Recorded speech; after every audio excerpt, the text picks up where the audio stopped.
Eu preciso aprender um pouco aqui, preciso aprender um pouco ali.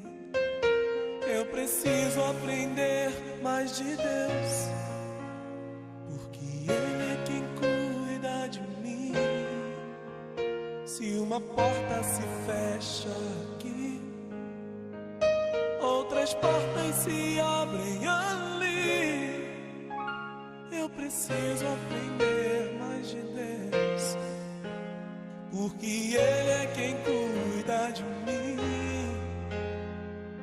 Deus cuida de mim. Deus cuida de mim na sombra das suas asas. Deus cuida de mim. Eu amo a sua casa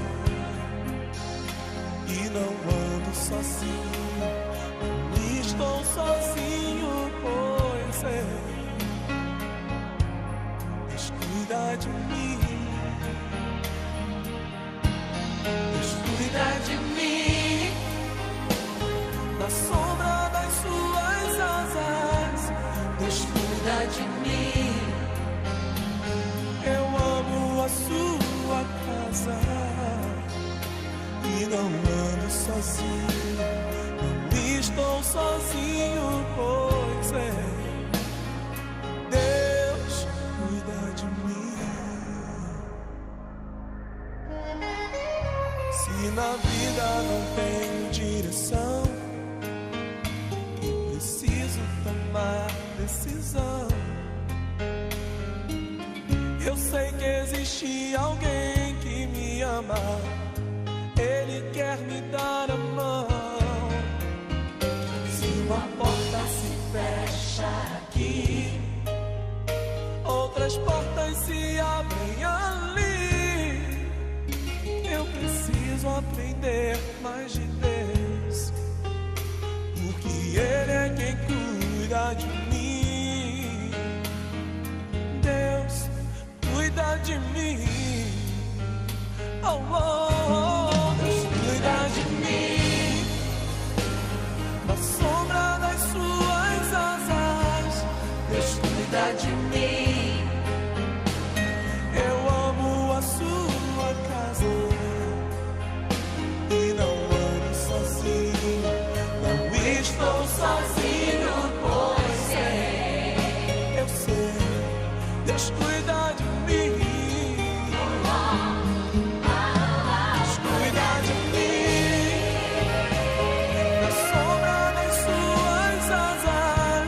Deus cuida de mim. Eu amo a sua casa e não ando sozinho, não estou sozinho, pois é. Deus cuida de mim.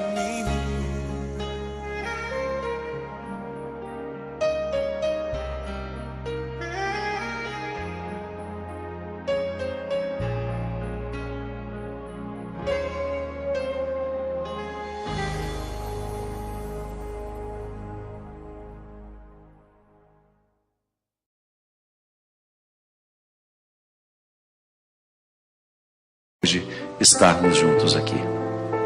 Todos nós fazemos a experiência do cuidado, a gente nasce a partir dele, né? Eu gosto de dizer que o cuidado é a primeira experiência de fé que nós fazemos. Porque quando nós falamos a palavra fé, a primeira coisa que nos ocorre é a fé em Deus. Não, a vida é uma constante experiência de fé.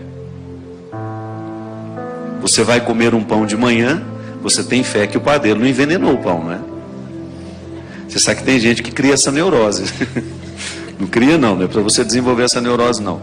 Você vai passar uma manteiga no pão, não passa pela possibilidade de que tinha um funcionário maldoso que colocou estricnina na sua manteiga. O tempo todo nós fazemos experiência de fé. E essa é uma fé natural.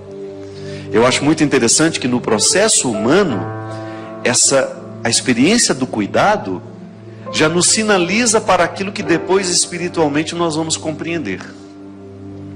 Se você está aqui, é porque alguém se dignou a cuidar da sua indigência. O que é a indigência? É a insuficiência humana. Piorou, né? São termos filosóficos bonitos, né? A insuficiência humana, eu não me basto. Eu preciso de alguém. E o ser humano é o que nasce mais imperfeito, mais incompleto na natureza. Se você tem um cavalinho que nasceu hoje, ele já dá um jeitinho de se equilibrar sozinho, procura a mãe dele. Nós não. Se você nasce hoje aqui e alguém te deixa naquele lugar, você não tem condições de ir a lugar nenhum. Nós estamos acompanhando lá em casa um casalzinho de tucanos, que reproduziu lá, bem perto assim do nosso convívio, numa árvore que tem um buraco. Aí de vez em quando o Vanói, o marido da Teca, vai lá filmar os tucanos. Ele quer ver como é que estão os filhotinhos lá dentro. E outro dia o Everson foi e conseguiu filmar lá dentro 2 filhotinhos, gente. Você não faz ideia que coisa mais linda. E eu não sei como é que a mãe consegue entrar dentro daquele buraco. Porque a tucana, mãe, ela é grande. É aquela do bico verde, as plumas bem vermelhas, bem vermelhas. Uma ave linda. E aí a gente ficou vendo o vídeo, a fragilidade daquelas criaturas. Fiquei pensando, meu Deus, quanta indigência, quanta insuficiência, mas alguém está cuidando delas. As 2 criaturinhas, por mais frágeis que sejam, elas poderão viver porque alguém está cuidando dela. Alguém voa para buscar e trazer o alimento. Alguém construiu um ninho bem protegido, porque pode chover à vontade, que não cai água lá dentro daquele ninho. Perfeito. A natureza, ela é perfeita. A mãe, sei lá, o pai, não sei quem foi que trabalhou nesse projeto, mas fez um ninho tão bem feito, que aquelas 2 pequenas criaturas que estão lá, terão a oportunidade, se tudo correr bem, se tornarem aves semelhantes aos pais. Nós somos experiências do cuidado. Quando eu olho para você, eu já tenho que naturalmente respeitar. Você é fruto de um cuidado. Alguém te amou. Alguém te reverenciou. Alguém cuidou da sua indigência, da sua insuficiência. A isso nós chamamos de dignidade humana, que seria aquele respeito natural que nós deveríamos ter por qualquer ser vivo que passasse diante de nós. É claro que quanto mais a gente evolui a nossa consciência, maior será a nossa capacidade de reconhecer a vida em todas as realidades. Então, quando a gente vê aquele mar de lama lá em Minas, destruindo a fauna e a flora que cerca o Rio Doce, dói na gente, não é verdade? Tem imagem mais triste do que aquela? Não. É muito triste a gente ver. Quanto mais a nossa consciência estiver evoluída para perceber o valor da vida, maior será a nossa atenção à experiência do cuidado. Eu, definitivamente, quero cuidar deste mundo em tudo aquilo que eu puder. De não jogar um papel de bala no rio. Eu quero ter esse cuidado, é minha responsabilidade. Porque é compreendendo esses pequenos cuidados que a gente vai chegar à compreensão dos cuidados superiores. É por isso que é muito difícil para uma pessoa que não foi amada humanamente o suficiente, compreender que Deus a ama. A história humana é a base da fé sobrenatural. Então essa minha experiência natural de cuidar e ser cuidado é absolutamente fundamental para que depois eu tenha condições de acreditar em Deus. Porque eu sempre digo, crer no sobrenatural, minha gente, é muito sofisticado. Antes a gente precisa ter passado pela experiência natural de amar e ser amado. Então a experiência do cuidado é a primeira que nós fazemos na vida. Alguém um dia cuidou de nós. E depois, à medida em que o tempo vai passando, os papéis vão se invertendo. E é tão interessante quando você se vê cuidando da sua mãe, cuidando do seu pai, quando você percebe que ele já está perdendo as habilidades de antes, e que agora quem precisará exercer este cuidado na vida deles, somos nós. Com todo o respeito do mundo, com toda a diligência, com todo o carinho, eu começo a ser o cuidador daquele que um dia cuidou de mim. E depois, pode esperar, também será cuidado por aqueles de quem você cuida hoje. Por isso que tem que cuidar direitinho. A gente tem que cuidar direitinho para que depois o retorno venha naturalmente para nós. Crer que Deus cuida de nós. Você sabe que esse era o grande esforço que Jesus fazia para mudar na cabeça das pessoas essa compreensão. A aproximação que Jesus faz das pessoas com o coração de Deus é para que elas pudessem identificar que Deus é o cuidador. Cuida de mim a partir do amor que Ele me dispõe. Ele me ama. Saber-se amado, saber-se cuidado. Aí o que desperta em nós? O cuidado que eu preciso ter comigo. Porque eu sei que alguém cuida de mim, eu naturalmente reajo a esse cuidado, cuidando de mim também. Quanto mais você compreende que Deus cuida de você, maior é a sua observância no cuidado que você precisa ter com você. Com sua saúde, saúde física, saúde psíquica, saúde emocional. Aí você começa a olhar-se assim, como aquele que está sob a dinâmica do cuidado. Eu creio em Deus, creio que Deus me protege, mas eu olho para os dois lados da rua antes de atravessar. Eu faço o meu papel nessa história. É interessante que Francisco de Assis, ao compreender o amor de Deus na sua vida, quando ele passa por aquele processo de conversão, em que ele fica nu no centro da cidade, quem já assistiu o filme Francisco e Clara, recorda-se daquela cena? Tem alguns que até voltavam o videocassete para ver o Francisco pelado várias vezes. Que era um ator bonito, né? Lembra? Sei que você não fazia isso, mas você riu, eu estou achando, estou desconfiado que você fazia.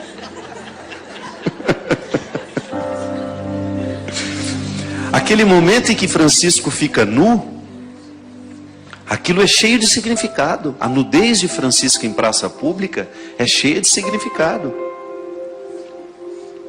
Ele está voltando para o colo de Deus para receber todos os cuidados que ao longo da vida ele havia esquecido de lhe oferecer, de se oferecer. Então ele reassume a vida em Deus. E o que Deus provoca no coração dele? A partir do momento em que ele se sabe cuidado e amado por Deus, ele vai cuidar daqueles que ninguém queria cuidar. Não é assim que funciona na vida de Francisco? O movimento misericordioso de Deus não o paralisa num amor de mesmice, de egoísmo. Não, ele vai em busca daqueles que precisam dele. Por isso que é tão interessante a gente identificar o nosso cristianismo e medi-lo. Eu sei que cristianismo não pode ser medido, mas se você quiser analisar a qualidade da sua conversão, é só você fazer essa análise.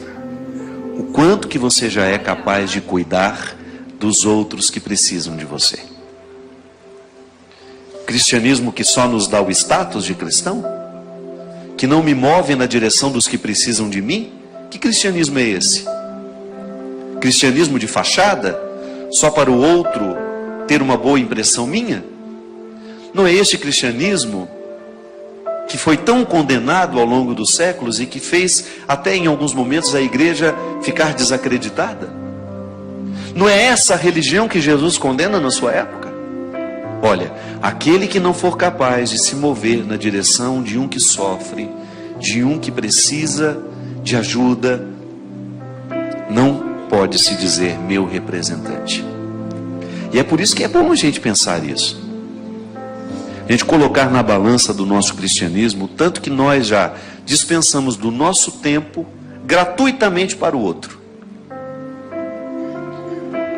Eu fico tão encantado, minha gente, com o poder que um trabalho como a Fundação Dom Couto pode fazer. Sobretudo quando eu olho para o trabalho das voluntárias. E o conselho gestor que está aqui sabe muito bem como é bonito ver a ação de Deus no coração daquelas pessoas que saem de casa sem ganhar nada, para poder fazer um trabalho que vai ajudar outras pessoas. Quando a gente ocupa a nossa cabeça com esse cuidado, eu vou oferecer o meu tempo a alguém, Quantas vezes, nós ainda não temos as obras para poder ocupar tanta gente, mas quantos amigos meus, dentistas, médicos, me procuraram: padre, quer que eu dê meio-dia do meu trabalho lá? Quer que eu vá fazer alguma coisa? Quer que eu vá atender alguém? Quantos profissionais liberais, minha gente, hoje estão procurando dar um pouco do seu tempo às pessoas? Você sabe por quê? Porque o mundo está tão cruel, a crueldade está tão na vitrine do mundo, que as pessoas estão começando a fazer um movimento para diminuir isso.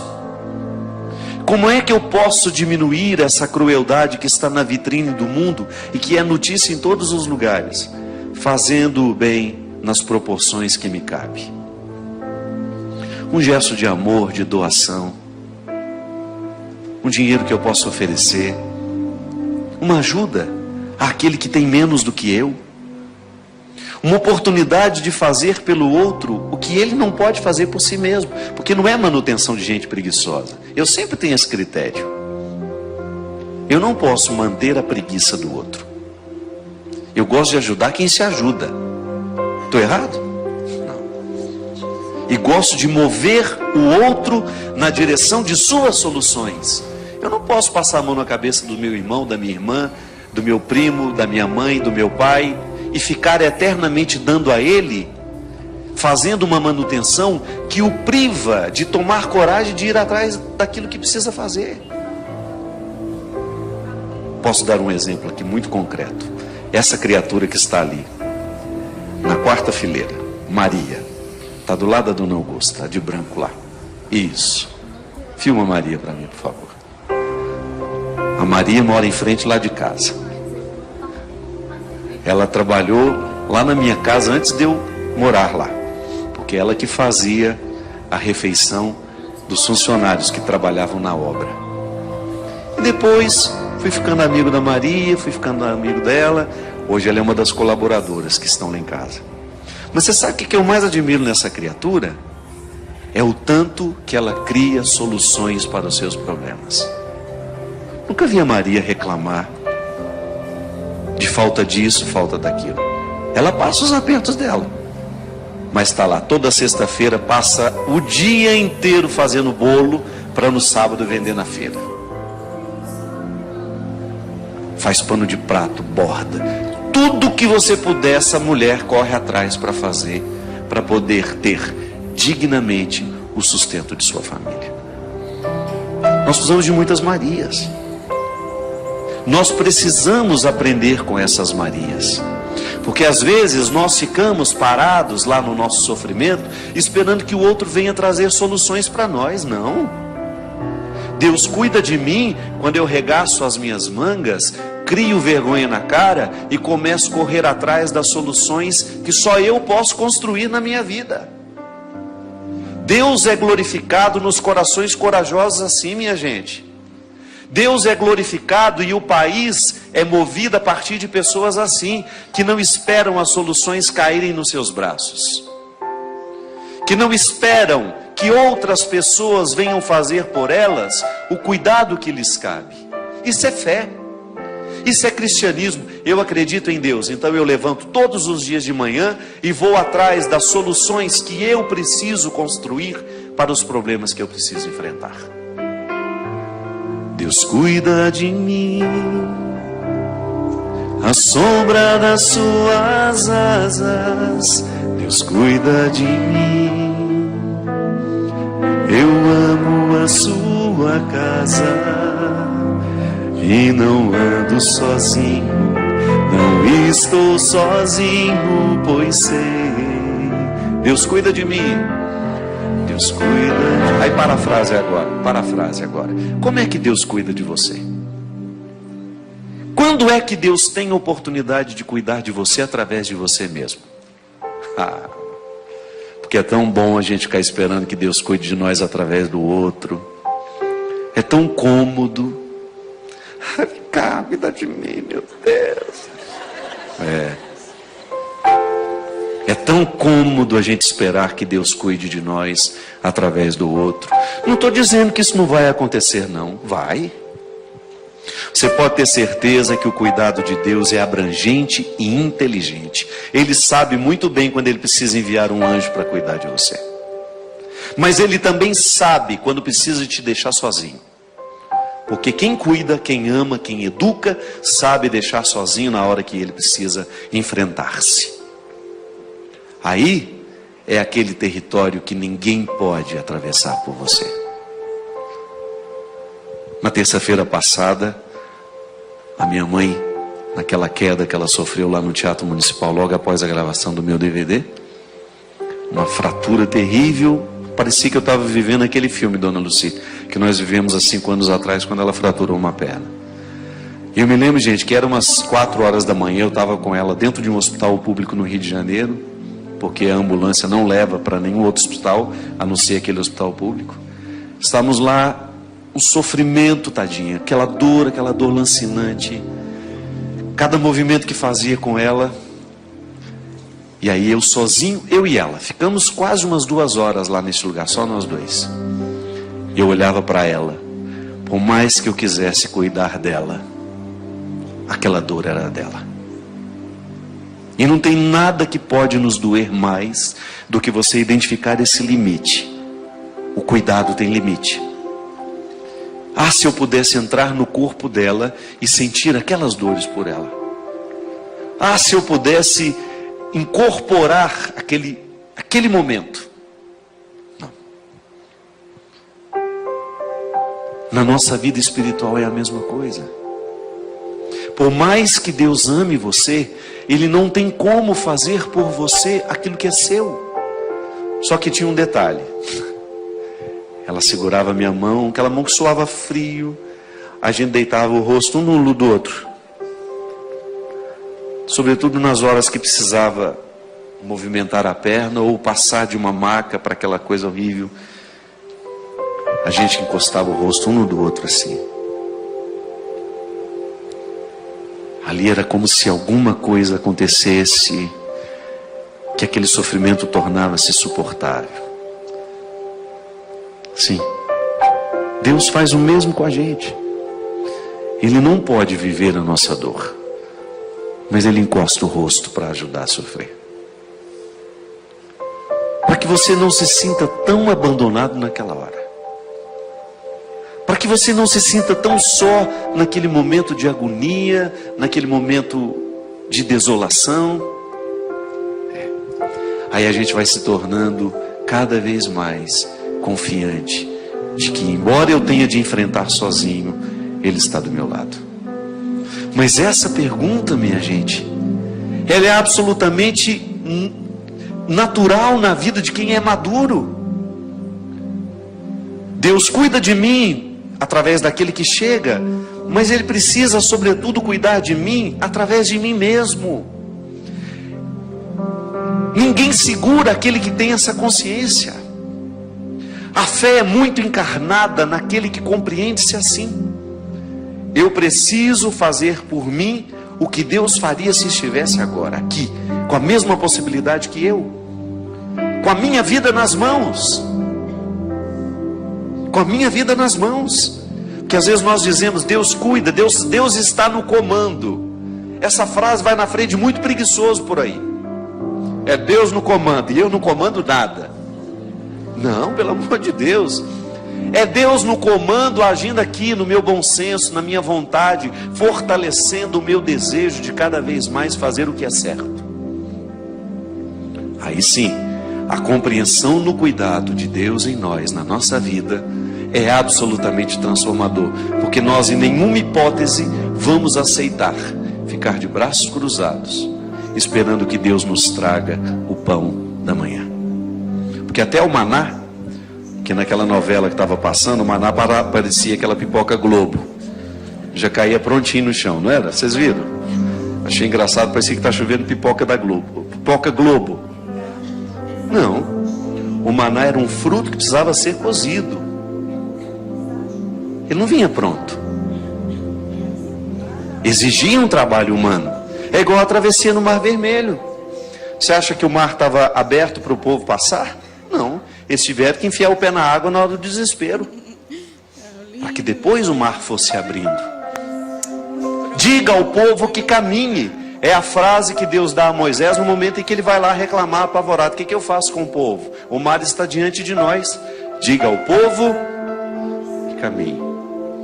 Aí a mesma coisa eu posso falar para vocês hoje.